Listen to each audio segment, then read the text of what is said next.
August 1855, the Freeman's Journal newspaper said farewell to the Donnybrook Fair, telling their readers, "We have seen the last of Donnybrook Fair, with its humours and its broken heads, its vices and its broken hearts."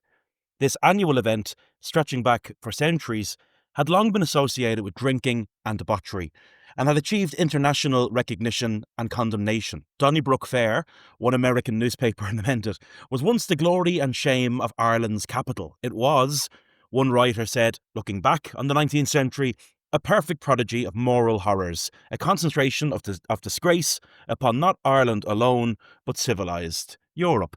And a quick Google of the dictionary tells us, the Oxford English Dictionary defines Donnybrook as a scene of uproar and disorder, a riotous or uproarious meeting, or a heated argument. This meaning stems from the historical Donnybrook Fair in Dublin, which was known for its boisterous and sometimes violent atmosphere. Now, could it really have been all that bad?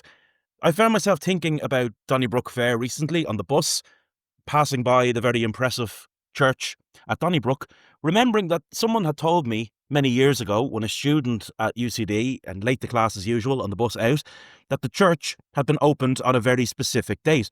He said to me, "You're a history student, are you? Well, when did that church open?" I said, "Don't know." He said, "The 26th of August, 1866. And that day was chosen for a very specific reason. That was the date, the 26th of August, on which the Donnybrook Fair normally started. And the church, if you're wondering, is basically staring at what was once the site of the Donnybrook Fair, the bus depot today. So could it really have been that bad that a Catholic church in Donnybrook was offered as an act of atonement?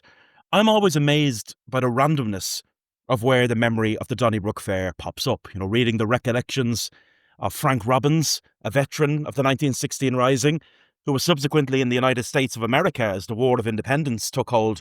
He remembered going to visit a doctor, totally normal thing, and how the doctor tried to dismiss the insurrection of 1916 as being something like a Donnybrook Fair, where shillelaghs were used, and was disagreeably surprised when he was informed by me that it was actually a real war. Even in the Dáil archives, where I searched Donnybrook Fair, lots of examples of TDs shouting, "This place is turning into a Donnybrook Fair." So our journey today is an attempt to provide a potted history of the Donnybrook Fair itself.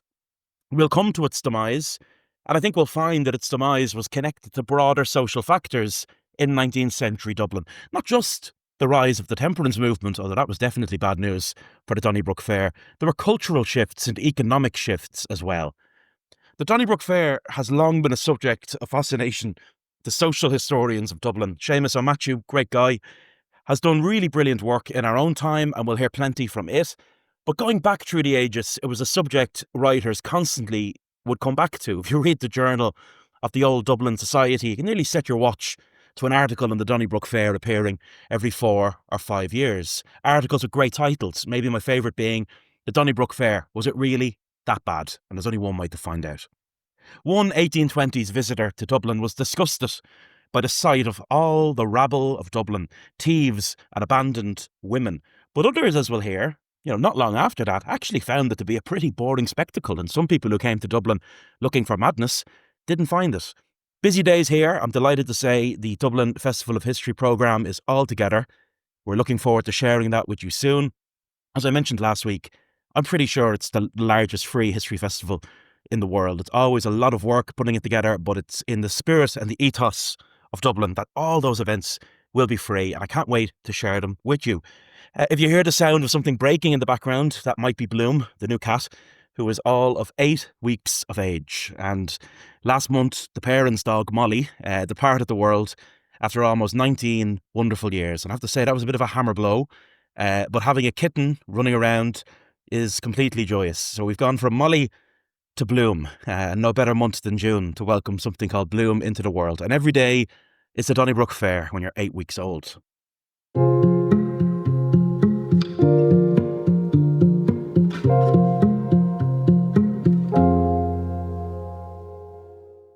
For as long as there have been people, we have been gathering at different times.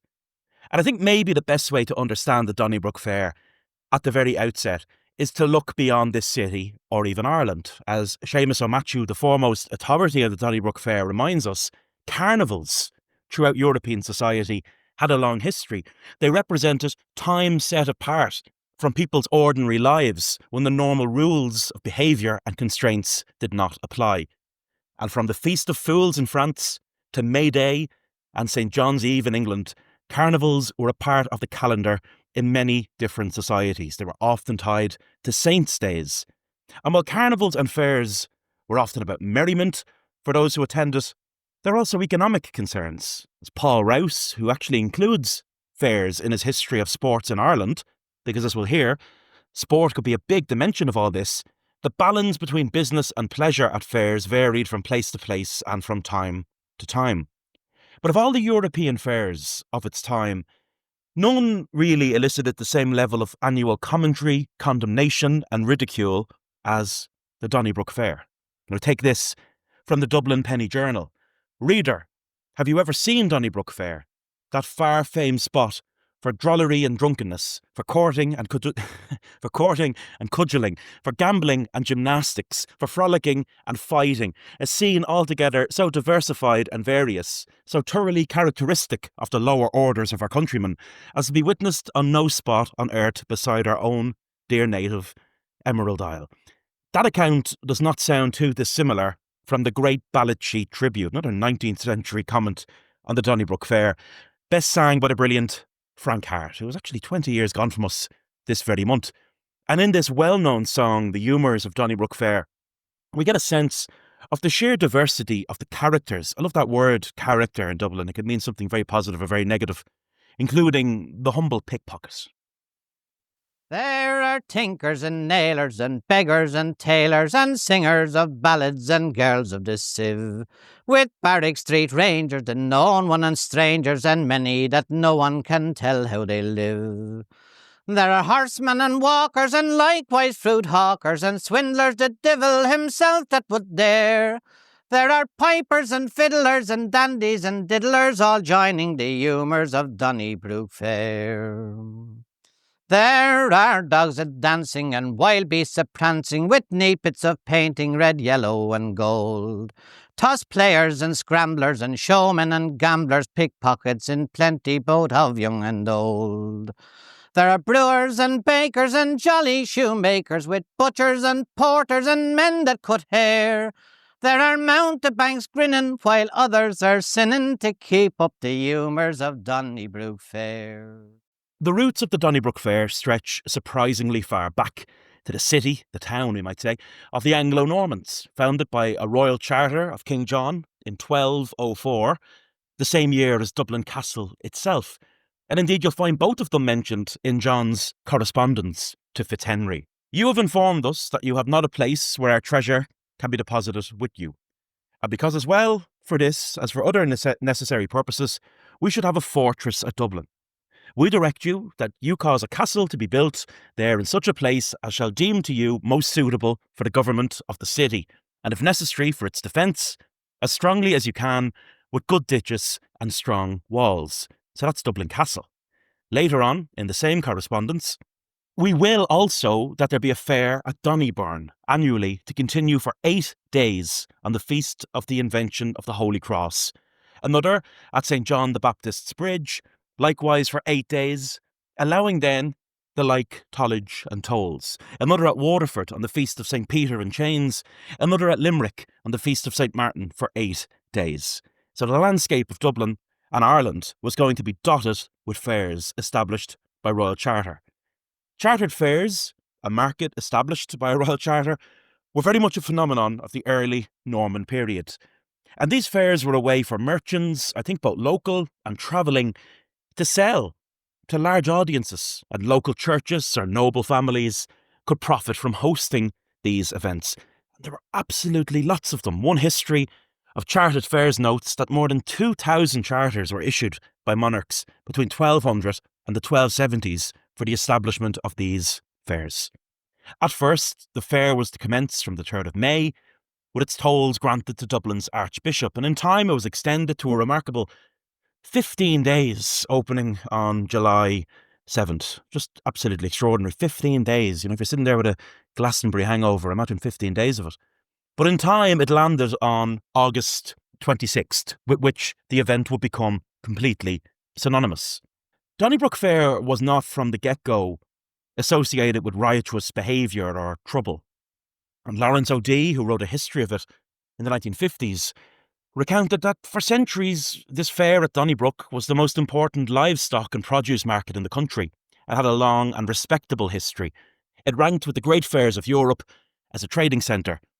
It was busy, and just about everything and anything could be had there. O'Dea quotes from a list provided by J.T. Gilbert, eminent historian of Dublin. Honey, salmon, herrings, eels, oysters, lampreys, stockfish, salted and fresh hides, skins of horses, oxen, sheep, lamb, deer, wolf, marten, otter, squirrel, wild cat, hare and rabbit, silk and cloth of gold, English, Irish and foreign cloth, linen, canvas, various metals, coal, timber, oils and colours, fruits and seeds, and I've missed about 5 in reading that list. The infamy of the event, though, came later on, and I think there were a number of factors that contributed to its decline from a respectable market where people went to buy those stuff to a place synonymous with a drink. And Fergus Darcy, who wrote a really interesting history on the fair for Saher, which he was interested in, I suppose, the labour dimensions of this, who worked at it and everything else. He notes that Dublin Corporation, in order to raise money to clear a debt, actually sold on the right to the revenues of the Donnybrook Fair to a local family in the late 17th century. And by then, look, Dublin was changing in all kinds of ways. There was more trade happening in the growing city itself. There was a greater diversity of offerings. And it just seems that the fair was no longer the great event that it had been anymore. There seems to have been a general deregulation of sorts as well around the festival in the 18th and the 19th centuries. When it opened was always clear. I mean, people looked forward to that every year, the 26th of August. When it ended, it seemed to become a movable feast. It's kind of sad, actually. Sounds like, the bad afters of a house party. Falker's Dublin Journal told their readers in the late 1770s, the Donnybrook Fair continued until yesterday and will probably last until it shall grow into such an enormity of riot and outrage as shall end itself. The city was also, in the subsequent centuries, the 18th and 19th centuries, a somewhat violent place, and all urban centres are, with frictions around politics and identity that could spill into proceedings. The politics of the day were the politics of the day, whether you were at a fair or not.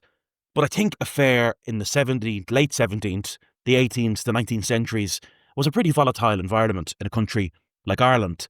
In times of war, the Donnybrook Fair could actually function as something of a recruitment ground for the army. The promise of fine living, plenty of drink and a promotion could lure many a drunken man into a uniform, especially during the Napoleonic Wars. And in a setting of song and fun, the wrong song at the wrong time could, and sometimes did, trigger violence.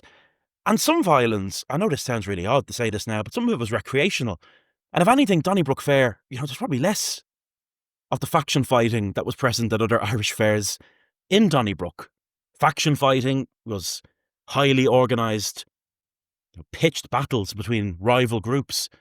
Marion McGarry, in her History of Irish Customs and Rituals, makes the point that fairs became associated with faction fighting between groups representing townlands and families, and was chiefly connected to honour and bravado. It was a major entertaining spectacle of the Irish fair. Although faction fighting also took place at patterns and wakes, fairs were where the largest altercations took place.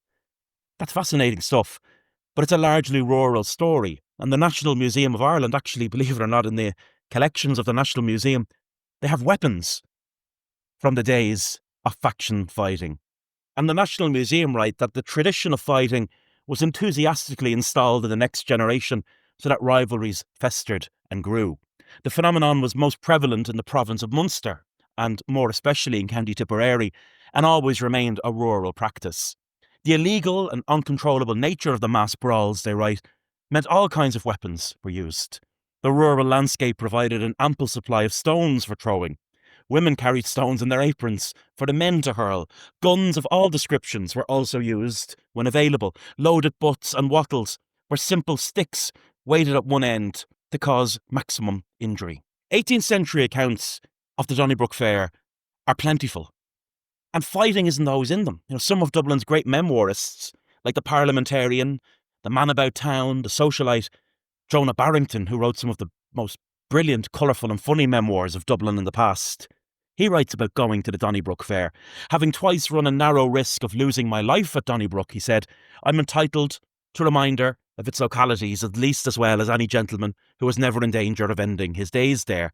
But Barrington's not talking about getting into a faction fight, he's talking about a dangerous horse.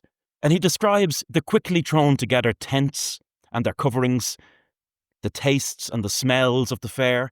The potatoes were plentiful, and salt Dublin Bay herrings also in abundance. Barrington disputed some accounts from other people that the place was full of pickpockets. They weren't often there, he insisted, because there was no money worth stealing, and plenty of emptiness in the pockets of the amateurs. It all felt a little bit ramshackle when you read his account. He noted that love reigned in all its glory, and Cupid expended every arrow his mother could make for him. A priest, he wrote, told me that more marriages were celebrated in Dublin the week after the Donnybrook Fair than in any 2 months during the rest of the year. And we may well return to the subject of sex later. The pursuit of love might have brought some people to the Donnybrook Fair, but the pursuit of entertaining spectacle brought more people.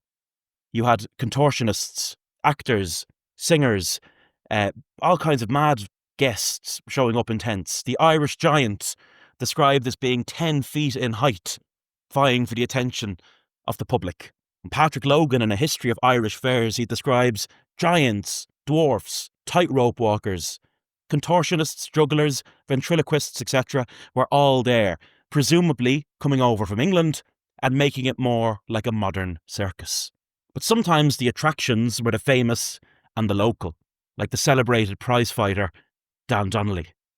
There is something very sad about the story of Dan Donnelly. If his name is ringing bells, it's because, as well as being a prizefighter, he was a publican of some renown, and one of the pubs he owned is what we now call Fallon's on the Coombe. And you'll find a great illustration of Dan down the back of the bar in Fallon's. He was the son of a carpenter, born in Townsend Street in 1788, going on to become what Ireland really needed at that time, a folk hero, and the first Irish-born heavyweight champion boxer.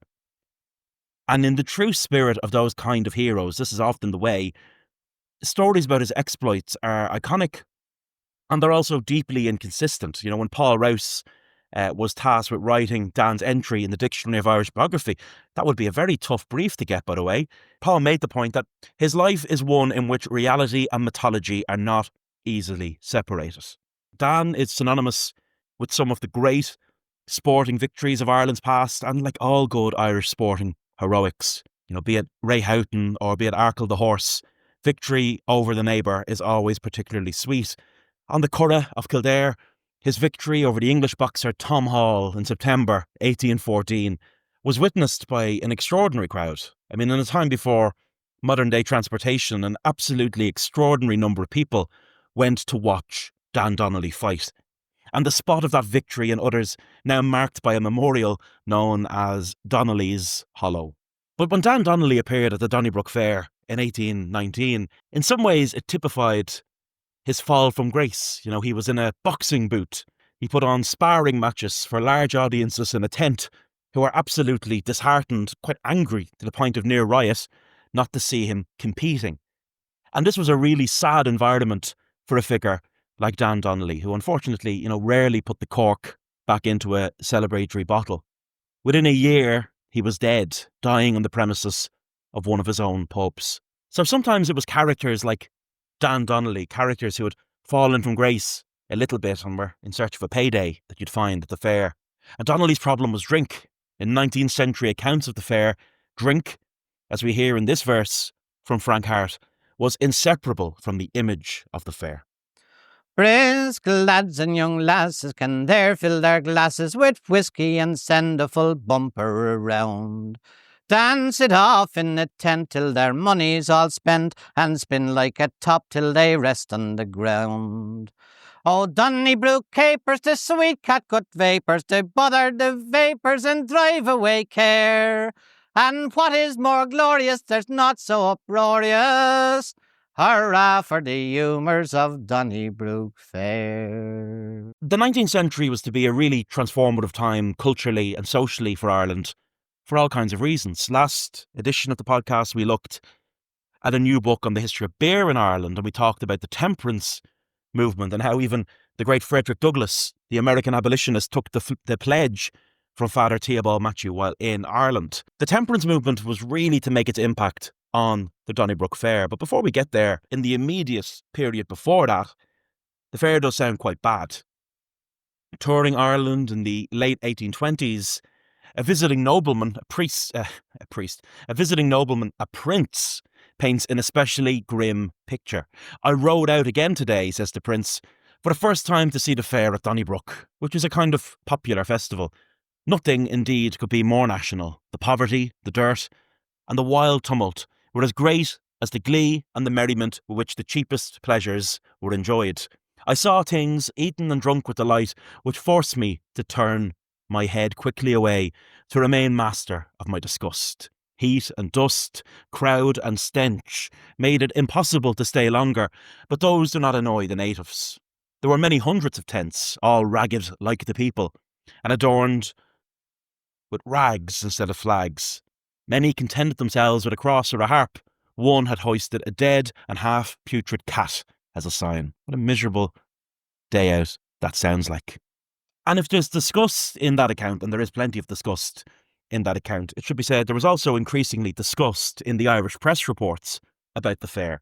A Limerick newspaper in the 1830s drew attention to alcohol-related crime. A lot of crime is alcohol-related, telling their readers that it was a week when so many people are indulging themselves in those excesses which are going on at that scene of disgrace to a Christian country, the Donnybrook Fair.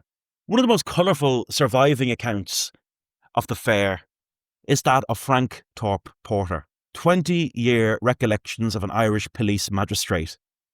A barrister and a magistrate, as his autobiography title would suggest, he had no time for the fair, which he felt caused our prisons to be immediately crowded with loose, disorderly or dishonest characters, so as to resemble hospitals in a locality suddenly visited by an epidemic or contagious distemper. I visited the fair, he wrote, on several occasions in my days of boyhood, and I can recollect some sad accidents in which lives were lost or limbs fractured by vehicles having been driven furiously by drunken jarvies. I have seen the body of a female taken out of a mill race close to the fair green, in which she had fallen in a state of intoxication.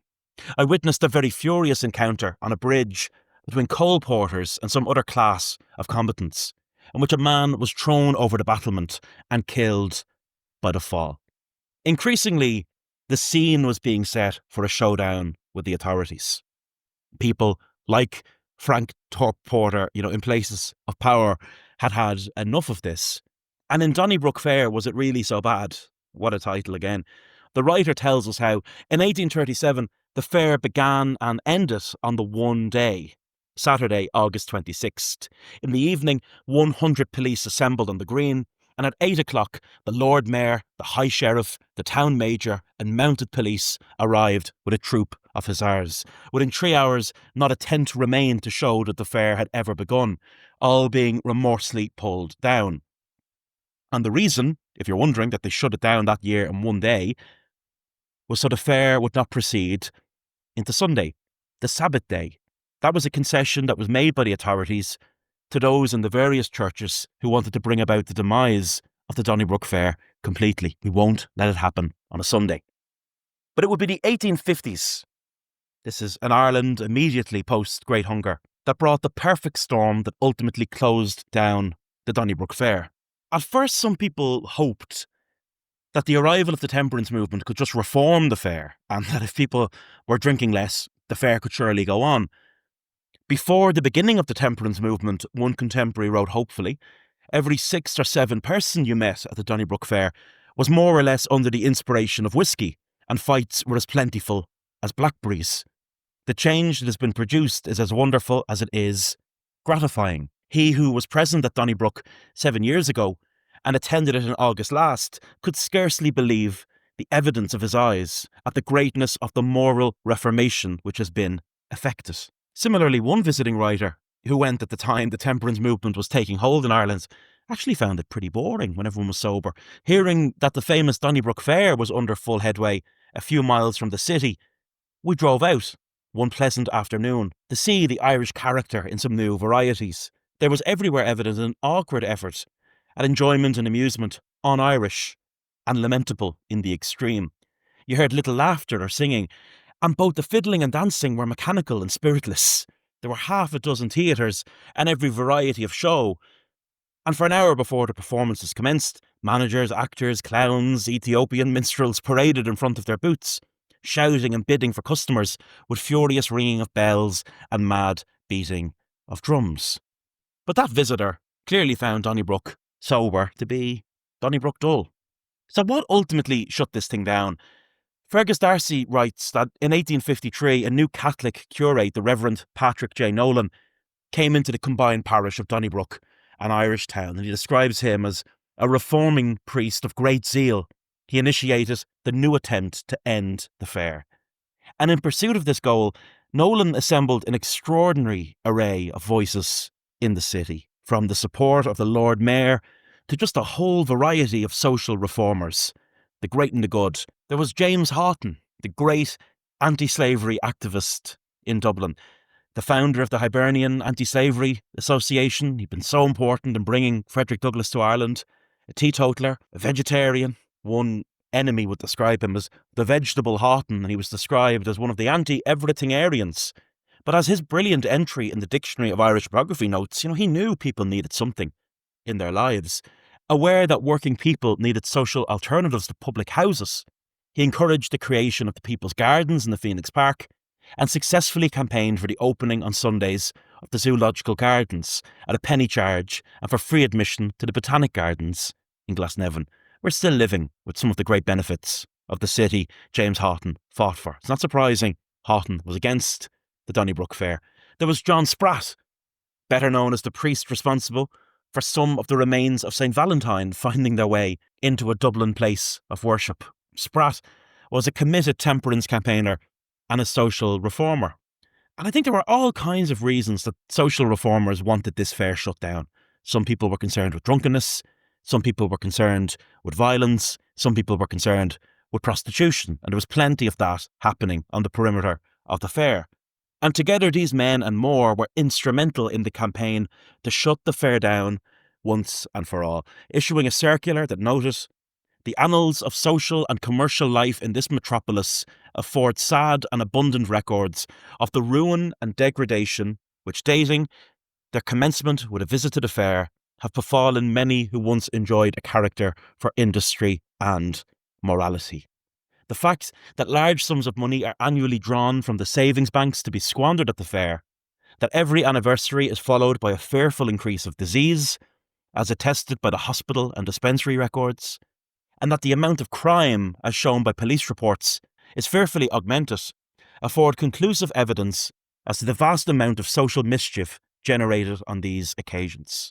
Deluded by a special show of recreation and amusement, multitudes are caught in the meshes of temptation and allured into the snares of vice. Servants, mechanics, tradesmen, and even clerks and shopmen, all in respectable employment, have been thus led into courses which have entailed the loss of situation, the forfeiture of character, and misery to themselves and their families.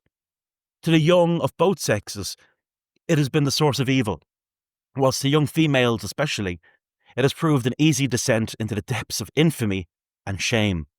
Happily, an opportunity for putting an end to the occasion of these evils now presents itself.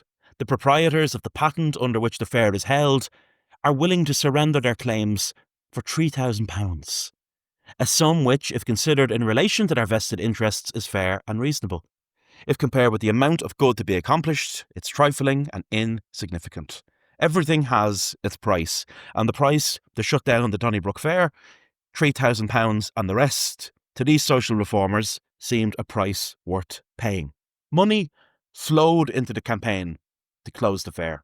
From a major in the army came a note, along with his own contribution, saying that he was sending money from the conviction that the proposed abolition would prevent crime amongst the garrison and may materially save the non-commissioned officers and men from exposure to temptation and disgrace. going one better. Dublin's Catholic Archbishop would commend the work of those who would shut down the fair, which to him was the occasion of innumerable offences against God. The riotousness, the drunkenness, the debauchery of the fair, he felt, prevailed to an awful extent and seemed to walk in it in triumph. So £3,000 later, the Donnybrook Fair was gone, and that was nearly universally welcomed. There was at least a little objection locally. That shouldn't be too surprising. For some local publicans and the like, I'm sure the Donnybrook Fair was an event to look forward to every year in the calendar. One, Joseph Dillon, actually attempted to keep the fair going. He tried to keep the fair alive, even issuing a poster and a proclamation, "Amusement for the million, Donnybrook Fair." But O'Matthew notes that when Dillon opened the field attached to his public house, he failed to pull the punters in. The police were well ready for any attempt to bring this thing back. And the event that lured the biggest crowd to Donnybrook post-fair was the opening of a new church. In Seamus's words, a church built to symbolise the victory of virtue over vice. Into the late 19th century, the memory of the Donnybrook Fair lived on in all kinds of places. Punch magazine often evoked it in caricature of Irish parliamentarians or Fenians with shillelaghs in hand. Travel writers to Dublin and Ireland in the late 19th century often alluded to its memory. "We asked for Donnybrook Fair, of which we had read," one book notes, "and were told that it ceased to exist years and years ago. The authorities legislated it out of existence on account of the riotous scenes that occurred there." I was surprised to find reference to the Donnybrook Fair in the newspapers around 1907, the year that the enormous Irish International Exhibition was held at Herbert Park, a kind of World's Fair in Dublin, a brave and ambitious undertaking to highlight Ireland's industries on a grand scale. And when you walk around Herbert Park today, there are still reminders of that 1907 World's Fair. There was a few more reminders actually before they pulled down the O'Rahilly's house. But the lake and the bandstand in Herbert Park are all part of that story. They built a Showcase Ireland in Herbert Park to show that Dainta and Éireann meant something. But one American newspaper told their readers, "The difference between these noble palaces in Herbert Park and the rickety boots of Donnybrook Fair is symbolic of the difference between the old Ireland and the new. Donnybrook Fair used to be a trading place for the peasants and small farmers and petty shopkeepers of the country. Donnybrook showed the bitter effects of a cruel land system forced on Ireland by people who could never understand her." But now something new and glowing and glistening had emerged instead.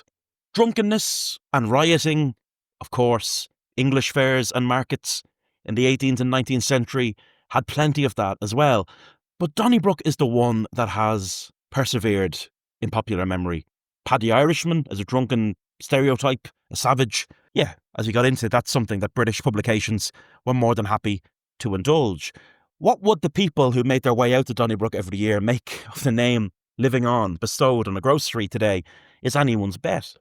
But actually its name has been one of the few things that remind us of the Donnybrook Fair around now. My friend Aaron Henderson, who does those brilliant tours of Dublin Decoded, he made a good point in a tweet that actually if you want to see what the Donnybrook Fair looked like, one of the best places to go is the National Gallery of Ireland, where a superb painting, Erskine Nicholls' Donnybrook Fair, is on display. And looking at it a little bit closer than he had before, Aaron noted, "I hadn't appreciated that amongst the other attractions at Bell's American Circus, we can see Paddy Maguire's learned pig, Toby." So for those of you like me who get the bus through Donnybrook on your way somewhere else, the next time you're passing that bus depot, think about the Donnybrook Fair and all the madness that occurred there.